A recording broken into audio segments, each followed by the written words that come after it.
Go out there and do something. And, we're figuring that some of the brothers or even anyone, people could still be alive, trapped under the rubble. But it was frustrating, but, you have to understand that they don't want to lose more people on top of the people who are lost already. This is just, it's just out-and-out madness what they did.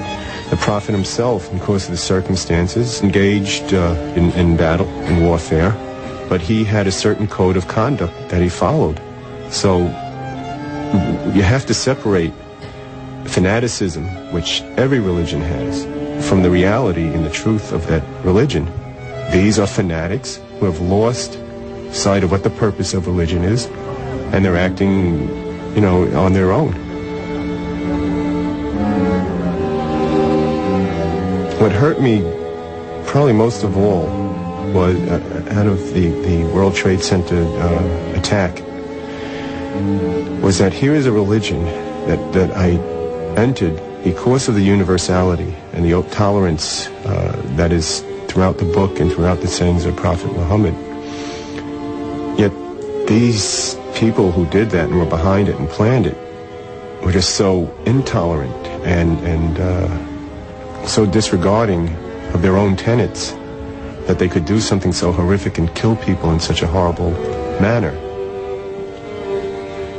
It was hard. It was hard because it just, that sinking feeling in the pit of your stomach. It's like, after you do all this work and you try so hard, now we've got to deal with this. And the Prophet says, if you're planting a tree and the end of the world comes, you finish planting the tree. It means you just keep on going. You got to keep trying to live your life according to what you believe in. And for me and others, try to keep this from ever happening again.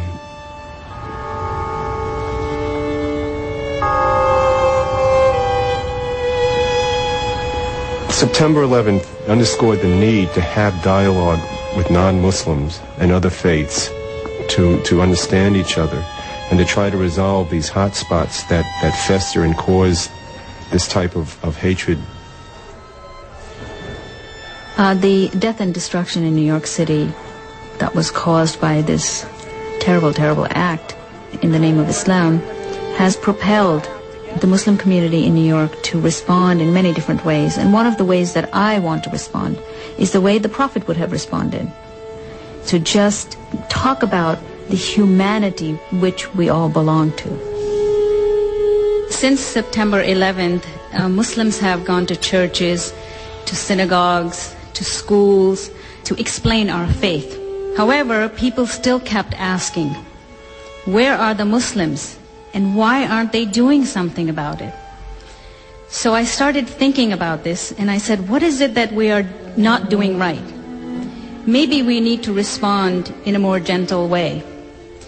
So I looked around for the mildest people in our community, the artists in our community.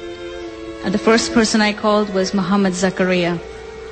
Catastrophes brought us here, but not all is lost. Through our art, we pick up all these broken pieces and try to put them back together again and make something that's going to work. Revenge, suicide bombing, things of that kind, they have no place in Islam. They must never have a place in Islam. Never. Never. Islam is really a soft thing. It's not a hard thing. And so we have to approach it with softness. And be soft to each other. Yasru wa la tu'assiru, the Prophet said. Make it easy and not difficult. So we should put away all those angry words, the harsh and strident rhetoric that we've been dealing with for all these years, that we've suffered through this sweet religion with this beastly stuff. And come out into the light and be bright. Be bright in America. And look in the mirror. That's what we have to do. Assalamu alaikum.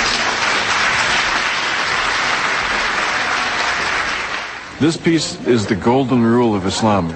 It is the basis of the relations between people. It means there is no harming of other people in Islam and no returning or retaliating harm for harm. And so that's why I did it, to respond through the sayings of Muhammad the man.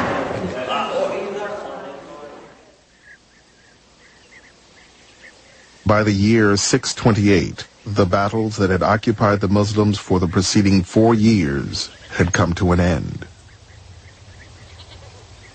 Once the Muslims were no longer fearing the threat of total extermination. Muhammad knew that the time for fighting had stopped, and it was now time to make an extraordinary initiative, a peaceful, non-violent initiative.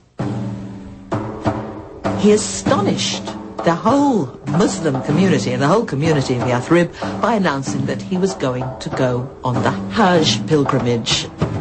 Dangerous as it was, and enormously risky as it was, about 1,000 Muslims volunteered to go with Muhammad. All the rites were fulfilled to the letter. The camels all decked in their special sacrificial garments, the men all in their white garb. The Muslims set out on the perilous trip to Mecca, crossing the vast desert without any arms to defend themselves. When they reached Hudaybiyah, just outside the sacred area around Mecca where violence was forbidden, Muhammad surprised his followers by ordering them not to enter, but to sit and wait. He then sent an emissary to Mecca seeking permission to complete the pilgrimage. Muhammad knew, of course, that he was putting the people of Mecca into a really impossible position, because if they forbade Arabs to enter the city and perform the rites at the Kaaba, they would be abusing their position as guardians of the holy places. The Meccans themselves did not know what to do. When the emissary did not return quickly, the Muslims feared the worst. But Muhammad's gambit paid off. The Meccans offered to negotiate a treaty. With tensions running high, Muhammad began dictating its first line by stating his own name.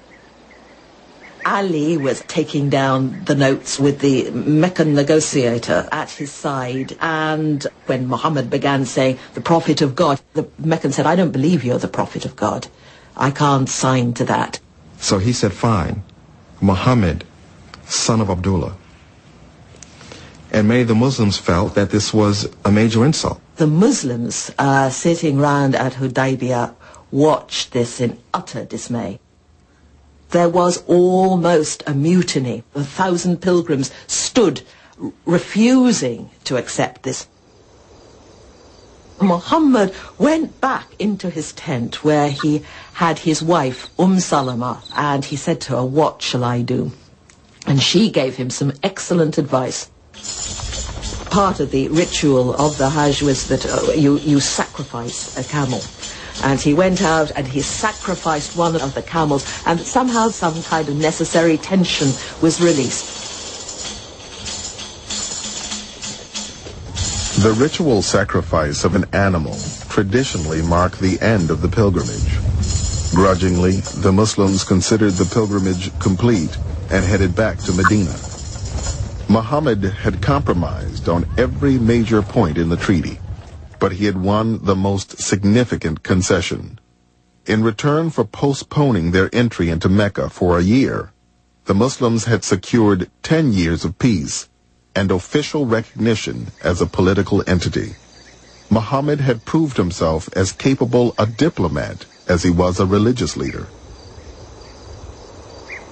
There was wisdom in the treaty, because one of the things that was promised to the Muslims was protection as they moved throughout Arabia, that they would not be harmed, that they could move freely. And what was gained most greatly from that was the dawah, the teaching of al-Islam. On the way back to Medina, Muhammad told his companion Omar, "I have received a revelation which is dearer to me than anything else beneath the sun." It said, "Surely we have given you a clear victory." Then more and more and more people came to Islam. More and more people turned to Muhammad. It sent out a huge signal of strength of purpose, utter courage, utter panache, and utter wisdom